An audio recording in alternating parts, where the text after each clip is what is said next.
हम लोग देख रहे हैं निर्धनता। उसमें फिर से अभी हम लोग बताने जा रहे हैं निर्धनता के अनुपात।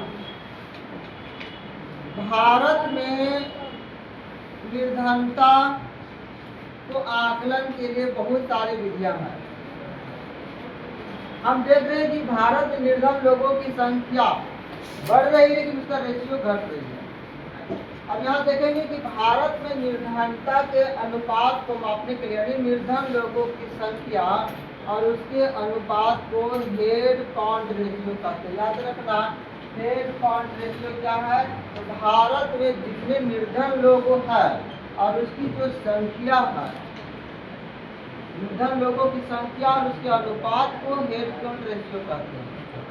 हम लोग देखते हैं कि निर्धनता को मापने के लिए 1990 के दशक में उपभोग व्यय का प्रयोग किया जाता है। जैसे हमारे पापा जितना भी इनकम है, जितना भी पैसा कमाते हैं, मान लेते पापा 50,000 रुपया कमा रहे हैं, तो 50,000 रुपया में भोजन पे, शिक्षा पे, स्वास्थ्य पर, मनोरंजन के लिए, घर बनाने के लिए, घर में कोई कार्यक्रम प्रोग्राम हो रहा है उसके लिए कितना खर्च करते हैं और किसके कितना पैसा बचा रहे हैं।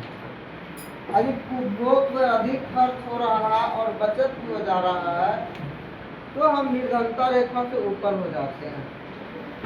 तो इसके अनुसार देख रहे हैं कि 90 से दशक में उपभोग व्यय के आधार पर निर्धनता 45% थी, जो घटकर 37% पर आ गया। मतलब हमारी स्थिति में सुधार हुआ।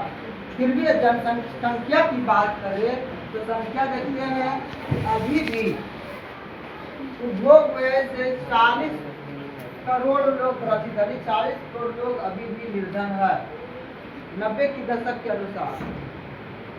अब हम लोग देखते हैं कि 2015 से 2021 के बीच में 2015 से 2021 के बीच में निर्धनता को मापने के लिए भारत सरकार के नीति आयोग द्वारा 12 बहुआयामी सूचकों का प्रयोग किया जाता है। यदि उन सभी सूचकों की हम पूरा कर पाते हैं तो हम निर्धन रेखा से ऊपर है। यदि उसमें से एक भी सूचक का प्रयोग नहीं कर पाते हैं तो हम समझो निर्धन है। इस तरह से हम देखते हैं कि बहुआयामी निर्धनता दर जो 2015 में 25% था, वो घटकर 15% पर पहुंच गया। इस दौरान लगभग 13.5 करोड़, लगभग 13.5 करोड़ लोग, 13 करोड़ 50 लाख लोग बहुआयामी निर्धनता से बाहर निकले हैं, यानी उसकी स्थिति में सुधार हुई है। जैसे हम लोग भी देख सकते हैं कि हमारा स्थिति में सुधार हुआ। हम अपने घर के अगल बगल पहले मिट्टी के घर में रहते थे, अब छत के घर में रहने लगे। पहले लकड़ी से खाना पकाते थे, अब गैस पे खाना पकाने लगे। पहले साइकिल नहीं था, अब हमारे घर में मोटरसाइकिल भी हो गया। इस प्रकार से सुधार हुआ। तो हम इस प्रकार देखते हैं कि बहुआयामी निर्धनता में सबसे अधिक लाभ ग्रामीण क्षेत्रों में हुआ है। ग्रामीण क्षेत्रों की स्थिति शहरी क्षेत्रों की तुलना में ज्यादा सुधार हुआ है। मतलब निर्धन लोगों में ग्रामीण क्षेत्रों में शहरी क्षेत्रों की तुलना में अधिक सुधार हुआ है। आयामी निर्धनता के कौन कौन से सूचक है, अब इसको हम लोग देखेंगे। पहला है कि देखेंगे कि भारत में बहुआयामी सूचक कौन तैयार किया। तो भारत सरकार का एक संगठन है नीति आयोग। नीति आयोग ने निर्धनता के आकलन के लिए बहुआयामी निर्धनता के आकलन के लिए 12 सूचक तैयार किए। यदि कोई व्यक्ति इन सूचकों में से कोई भी सूचक का पूरा नहीं कर पा रहा है तो उसको हम लोग निर्धन यानी गरीब मानेंगे। सबसे पहले कि पोषण।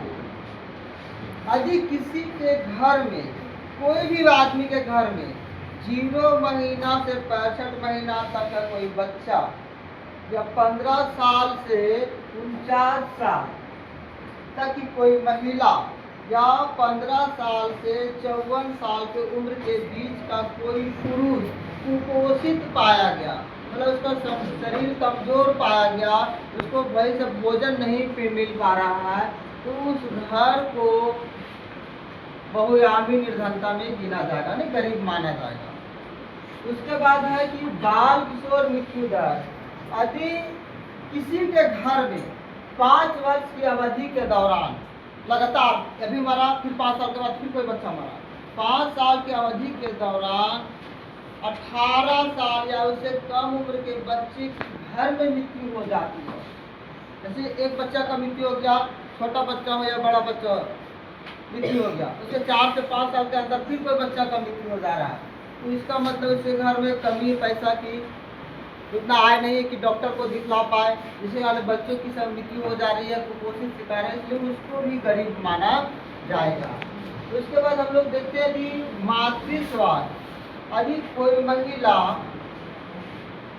जो बच्चे को जन्म दिया 5 साल के दौरान या कोई महिला प्रसव काल में है, यदि उस महिला को प्रशिक्षित चिकित्सक द्वारा सहायता नहीं मिला है, तो डॉक्टर से उसको सहयोग नहीं मिला है, डॉक्टर के पास वो जा नहीं पाया है, तो उसको भी निर्धन माना जाएगा। इसके बाद देखेंगे स्कूली शिक्षा के वर्ष। यदि किसी के घर के 10 वर्ष या उससे बड़े बच्चे जो स्कूल का शिक्षा ग्रहण करने लायक है, वो कभी स्कूल नहीं गया है, तो उस परिवार को भी हम लोग बहुआयामी निर्धनता से ग्रस्त मानेंगे। देखेंगे स्कूलों में उपस्थिति। अभी पढ़ने वाला बच्चा उस उम्र तक स्कूल नहीं जा पाता है जिस उम्र के बच्चे यदि जिस स्कूल जाते हैं। यदि आपका उम्र पढ़ने लायक है और आप स्कूल नहीं जा रहे हैं और आपकी उम्र के बच्चे स्कूल जा रहे हैं, तो आपका परिवार को निर्धन माना जाएगा, क्योंकि आप उस उम्र में स्कूल नहीं जा रहे हैं, स्कूल में अनुपस्थित है। जिस उम्र में स्कूल जाना, जैसे ढाबे पे काम करने वाला, भट्टा भट्टा पे काम करने वाला बच्चे स्कूल के पीरियड में बाहर है। खाना पकाने के लिए ईंधन। आपके घर में जो खाना पकता है वो ईंधन के रूप में क्या प्रयोग होता है? यदि गोईठा, गोबर का गोईठा का प्रयोग हो रहा है, खेती से प्राप्त अपशिष्ट पदार्थ खरपतवार का प्रयोग हो रहा है, झाड़ियों का प्रयोग हो रहा है, लकड़ी का प्रयोग हो रहा है, या कोयला पे खाना बन रहा है घर में, तो भी आप निर्धन माने जाएंगे। उसके बाद है स्वच्छता। जब घर में शौच की सुविधा नहीं है, यदि घर में शौच की सुविधा है तो साफ सफाई नहीं है, खुला शौच है, घर से बाहर शौच जाना पड़ रहा है, तो आप निर्धन माने जाएंगे। उसके बाद आपका पेयजल। पेयजल मतलब होता है स्वच्छ पेयजल, पीने योग्य पेयजल जो ढका हो, कुआं का पानी नहीं, खुला पानी नहीं। यदि पीने के लिए स्वच्छ पेयजल आपको नहीं मिल पा रहा है, या पानी स्वच्छ पानी लाने के लिए आपको 30 मिनट की दूरी तय करना पड़ रहा है, घर से दूर जाना पड़ रहा है पानी लाने के लिए, तो भी आप निर्धन माने जाएंगे। आवास। यदि आपके घर में जितने सदस्य हैं उन सभी सदस्यों को रहने के लिए अलग रूम नहीं है, किचन रूम अलग नहीं है, शौचालय अलग नहीं है, बरामदा नहीं है, या फिर आपके घर में जो घर बनाने के सामग्री प्रयोग किया गया कच्चे सामग्री का प्रयोग किया गया, यानी छत का घर नहीं है, प्लास्टर घर नहीं, पक्का घर नहीं है, तो भी आप गरीब माने जाएंगे। इसका अगला आयाम है बिजली। यदि आपके घर में बिजली सुविधा नहीं है, यदि बिजली सुविधा भी है तो सिर्फ 1-2 बल्ब जल रहा है, तो भी निर्धन माने जाएंगे, है ना। यानी बिजली कनेक्शन घर में होना चाहिए। उसके बाद है संपत्ति। संपत्ति का बोला कि आपके घर में radio, TV, telephone, computer, bike, car, truck, tractor या कोई भी संपत्ति होना जरूरी है। यदि इसमें से कोई तो संपत्ति नहीं है तो गरीब माने जाएंगे, है ना, क्योंकि ये सभी फ्रिज कौन रखेगा जिसके पास पैसा ज्यादा, कार जिसके पास पैसा ज्यादा, ये सभी संपत्ति नहीं तो भी गरीब माने। बैंक में खाता। किसी के घर के परिवार का एक भी सदस्य का बैंक या डाकघर में खाता नहीं है, वो पैसा जमा नहीं करता है, तो भी वह निर्धन माना जाएगा। इस प्रकार से ये 12 बहुआयामी सूचक है। इस 12 बहुआयामी सूचक में से एक भी चीज को हम लोग पूरा नहीं कर पाते हैं, तो हम लोग निर्धन माने जाएंगे। हम लोग बहुआयामी निर्धनता के बाद निर्धनता एवं सतत विकास के लक्ष्य के बारे में देखेंगे कि ये क्या बतला रहा है। संयुक्त राष्ट्र संघ एक अंतर्राष्ट्रीय संस्था है। ये संस्था पूरे विश्व में के देशों के लिए काम करती है, पूरा विश्व के देशों के लिए काम करती है, विश्व के विकास के लिए काम करती है। तो संयुक्त राष्ट्र संघ ने सतत विकास लक्ष्य के लिए 17 बिंदु तैयार किए हैं। इसका मकसद है पूरी दुनिया से 2030 तक, लगभग 2030 तक पूरी दुनिया की निर्धनता को लगभग समाप्त कर देना है। ये टारगेट लेके चला, जैसे कि 2026 चल रहा है, तो 2026 4 साल और बचा। 4 साल में पूरी दुनिया की गरीबी को समाप्त करने का लक्ष्य रखा गया है। इसको हम लोग सतत विकास लक्ष्य SDG पे है। इसमें 17 बिंदु पर विचार किया जा रहा है। संयुक्त राष्ट्र ने इन 17 बिंदु पर क्या विचार किया है कि किसी भी देश का कोई व्यक्ति गरीब नहीं रहेगा।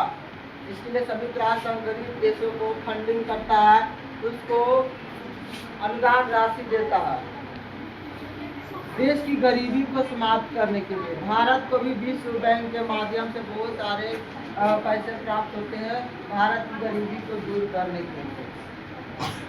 शून्य भूख, कोई व्यक्ति भूखा ना रहे, सबको 3 टाइम सुबह दोपहर शाम को पर्याप्त भोजन, पोषक युक्त भोजन प्राप्त हो, ये लक्ष्य निर्धारित किया है।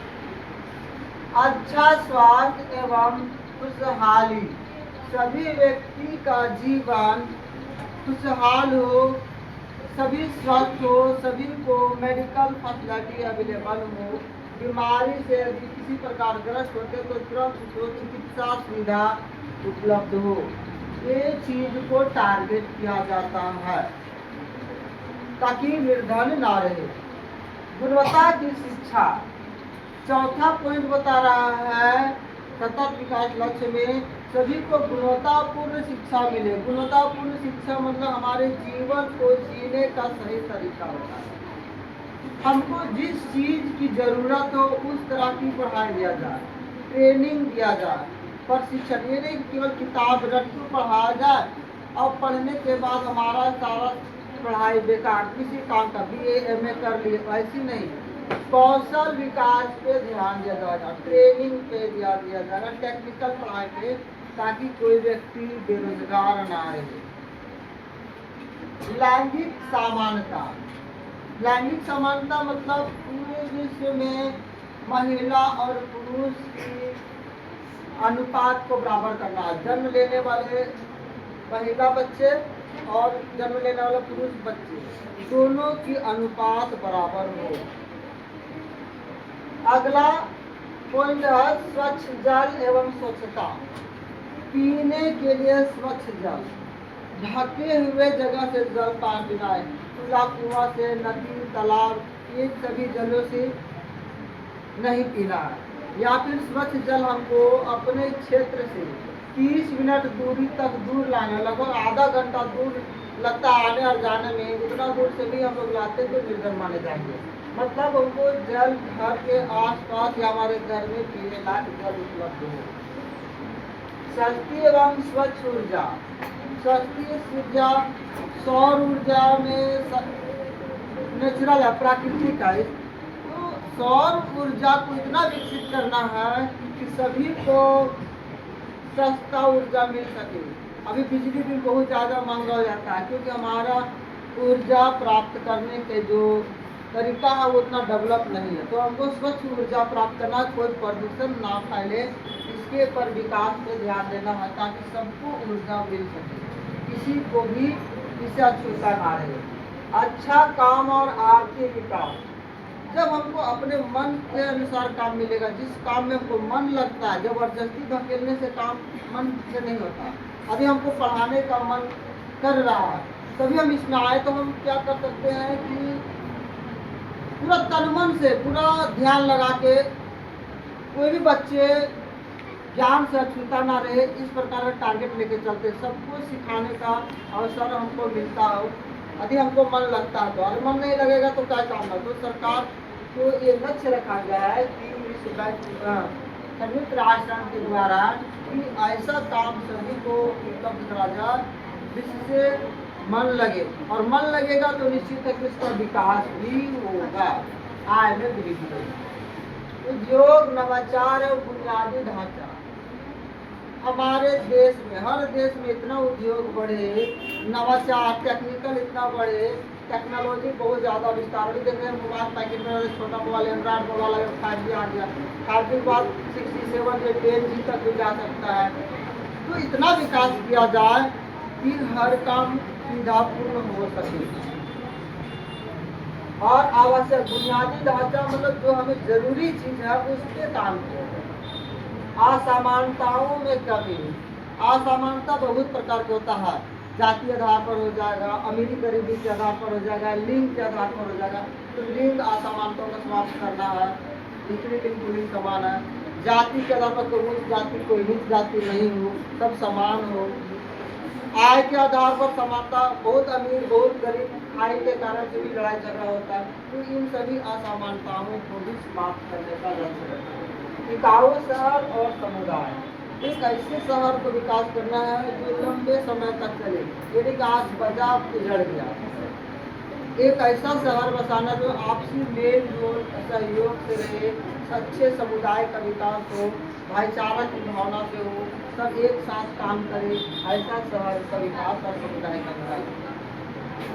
जिम्मेदार उपभोग और उत्पादन, दुनिया में जितने भी लोग हैं सभी उपभोक्ता है, तो उपभोक्ता का कर्तव्य हो कि हमको उतने ही चीज़ों को उपभोग करना जितनी हमारी आवश्यकता है।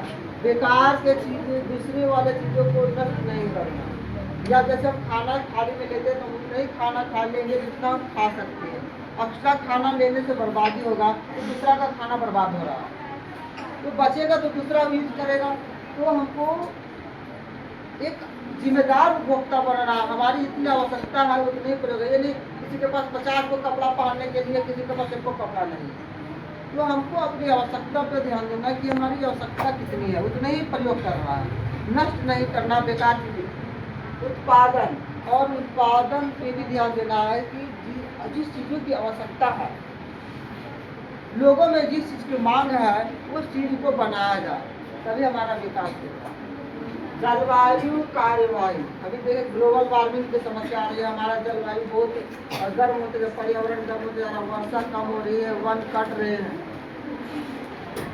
तो इस चीज़ों पर भी ध्यान देना है, पर्यावरण को सुधार करना है, अनुकूल जलवायु लाने के लिए पर्यावरण सुधार करना है। ग्लोबल वार्मिंग को कम करने के लिए पेड़ पौधे लगाना होगा। अपशिष्ट पदार्थ जो अनावश्यक पदार्थ होते हैं, विषैले पदार्थ होते हैं, उसका बढ़िया से किसी ऐसे जगह डिस्ट्रीब्यूट करना है जिससे गंदगी ना फैले। नदी नाले में गंदी पानियाँ या जहरीले पदार्थ को प्रवाह नहीं करना है। पानी के नीचे जीवन, जीवन सब जगह संभव है, धरती सीमित होते जा रहा है। हम जानते हैं कि पूरी दुनिया में 3 भाग में जल, यानी 77% लगभग जल है और बाकी भाग में पानी है। तो समुद्र के नीचे भी जीवन संभव है, समुद्र के नीचे भी जीवन बसाया जा सकता है। समुद्र के ऊपर बड़े बड़े स्टीमर लगा करके भी जीवन बसाया जा सकता है। तो लक्ष्य रखा गया है कि समुद्र के नीचे भी जीवन बसाया जाए, जमीन के अंदर भी जीवन बसाया जाए।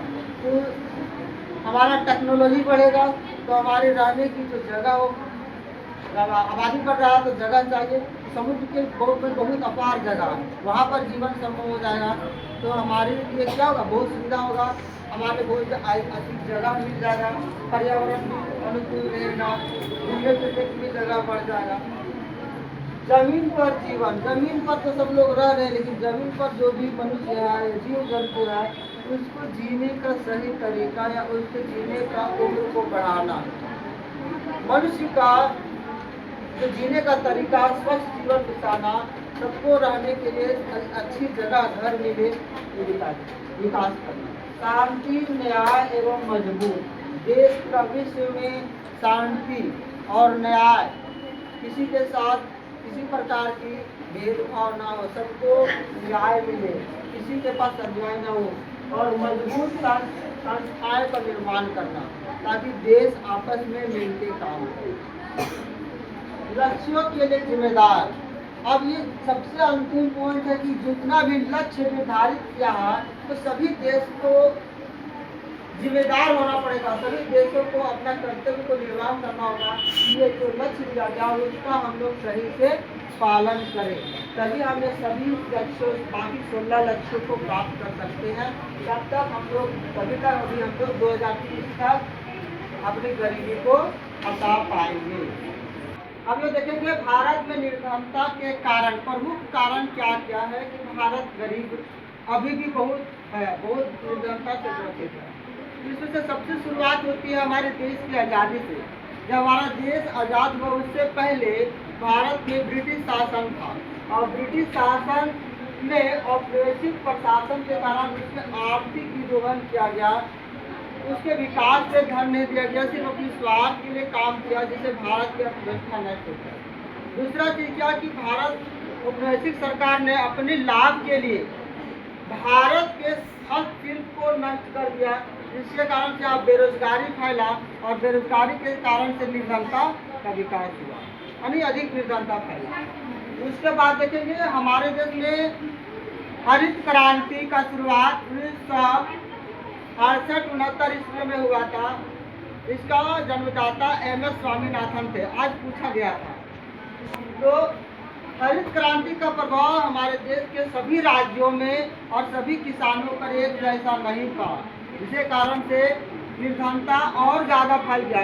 कुछ किसान ज़्यादा अमीर हो गए, बाकी किसान गरीब हो गए। कुछ राज्य जैसे पंजाब, हरियाणा, पश्चिम बंगाल ये अमीर हो गए, बाकी राज्य गरीब हो गए। उसके बाद होता है आय की असमानता। हमारे देश में जो आय का जो वितरण है वो असमानता है। इसका मुख्य कारण है हमारे देश की भूमि और संसाधनों का असमान वितरण। कुछ लोगों का इस पर ज़्यादा कब्जा है। हमारे देश में किसी के पास एकड़ों जमीन है, कोई भूमिहीन है, जिसके कारण से भी निर्धनता फैली है। और देखते हैं कि भारत में निर्धनता का प्रमुख कारण है सामाजिक और सांस्कृतिक कारण। भारत के लोग अनावश्यक खर्च करते, धार्मिक अनुष्ठानों में, त्योहारों में बहुत ज़्यादा पैसा खर्च करते हैं, अपने घर चलाने के लिए नहीं है, लेकिन धार्मिक अनुष्ठान, अंधविश्वास, भूत दान ये सब जो हो जाता है, इसमें बहुत ज़्यादा खर्च करते हैं, जिससे कारण से निर्धनता बढ़ती है। दूसरी बात किसान पहले से गरीब है, और किसान अपने खेत में फसल उपजाने के लिए ऋण लेता, फसल खराब होता, फिर उत्पादन नहीं कर पाता, दोबारा उसको ऋण लेना पड़ता, ऋणग्रस्तता बढ़ती जाती है। इसलिए कहा था कि भारत के किसान ऋण में ही जन्म लेते हैं, ऋण में ही पलते हैं और ऋण में ही मर जाते हैं। यानी ऋणग्रस्तता एक ऐसा है जो निर्धनता का कारण भी बनता है और निर्धनता का परिणाम भी बनता है।